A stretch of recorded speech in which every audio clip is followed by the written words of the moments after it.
Si Pope Francis, posible daw kong maging santo, habang si Cardinal Tagle, malaki din yung tsansang maging successor ng Santo Papa. May exclusive pong mga interview dyan ng Bombo Radyo Malaybalay. Mabait at masikaso umano ang Santo Papa o mas kilala sa totoong buhay na si Jorge Mario Bergoglio ayon sa mga Pilipinong nagtatrabaho at naninirahan sa Italia.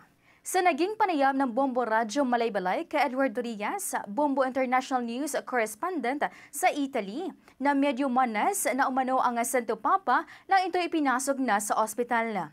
Hiniling umano ng Santo Papa sa Panginoon matapos itong makalabas sa ospital na siya mismo ang magbindisyon sa misa sa Easter Sunday kung saan isinagawa ito sa St. Peter's Square. Laking gulat at lungkot din umano ang naramdaman ng mga Pilipino sa Italy matapos inaanunsyang patay na ang Santo Papa. Dagdag pa nito na nagkakatotoo umano ang mga hiniling ng mga taong nagmamano sa kaniya, rason na di maiwasang isipin ng lahat na gumagawa ng milagro ang Santo Papa at gawin itong santo. Si Pope Francis maaring maging santo yan dahil napakabait. Tapos pagka sinabi niya na i-bless ka at gagaling ka, gagaling ka. Ganun siya.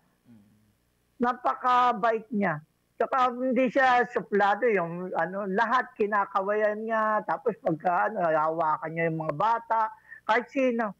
Ang pahayag ni Edward Diaz, Bombo International News Correspondent sa Italy. Samantala, malapit umano ang Santo Papa sa mga Pilipino, rason na malaki ang posibilidad na si Cardinal Tagle ang susunod na Santo Papa na siyang papalit o successor ni Pope Francis. Yan ang ulat mula dito sa Bombo Radyo Malaybalay para sa Bombo Network News. Ito si Bombo Geneva Ribas para sa #1 and most trusted radio network in the country. Bombo Radyo Philippines, Basta Radyo, Bombo!